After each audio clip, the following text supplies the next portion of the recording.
Hello guys, welcome to another new vlog. देखो, I no well कि छुट्टियां ख़त्म हो चुकी हैं, मुझे अभी नैनी रहना चाहिए था, बट मैं अभी नैनी नहीं हूँ क्योंकि पाचक लगा हुआ है और मेरे घर वालों का साफ साफ कहना है कि पाचक में हम कहीं भी नहीं जा सकते हैं।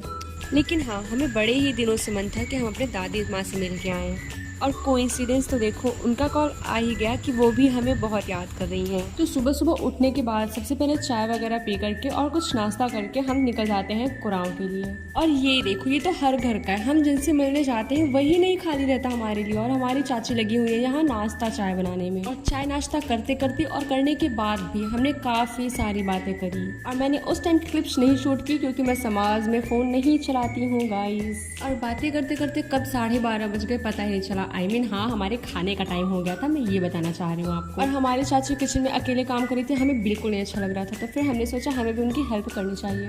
और हम चाची की हेल्प कर रहे थे और चाचा हमारी हेल्प कर रहे थे। और ये तो मानना पड़ेगा कि देखो, हमारी चाची खाना बनाने में तो माहिर है, मतलब उन्हें सब कुछ आता है। बाकी मुझे खाना बहुत टेस्टी लगा। खाना खाने के बाद करीब 1-1:30 बजे हम चले जाते हैं सोने के लिए, क्योंकि हमें नींद बहुत ज्यादा आ रही थी। और ऑब्वियसली इतनी गर्मी में किससे ही नींद नहीं आएंगी खाना खाने के बाद। उठने के बाद जब हम बाहर आए तो हमने देखा मौसम बहुत ही ज़्यादा अच्छा हो रहा था, जिसमें हमने काफ़ी सारी photo shooting and videos create किया। और मैं ये क्या देख रही हूँ गाइस, उठने के बाद सच में चेहरे पे निखार आता है या तो ये मेरा भ्रम है, कमेंट में ज़रूर बताना। उसके बाद भगवान को बिल्कुल नहीं अच्छा लगा कि हम इतने अच्छे मौसम को एंजॉय कर रहे हैं, उसमें उन्होंने बारिश स्टार्ट कर दी, तो फिर हमें अंदर आना पड़ा नाच। और जब हम शाम की चाय पी रहे थे तो पापा का फ़ोन आया था कि वो हमें आने वाले थे लेने के लिए। जब तक हमारी चाय वगैरह खत्म हुई तब तक पापा भी आ ही गए थे हमें लेने के लिए। और हमें वहाँ जा करके उन लोगों से मिल करके बहुत अच्छा लगा। और दादी माँ का भी बिल्कुल मन नहीं था कि हम लोग आज आए, वो हमें रोक रही थी कि हम रुक जाएं, बट ऐसा पॉसिबल तो नहीं था, इस वजह से हम लोग आ गए थे। फिलहाल आपसे मिलते हैं अगले व्लॉग में, तब तक के लिए बाय।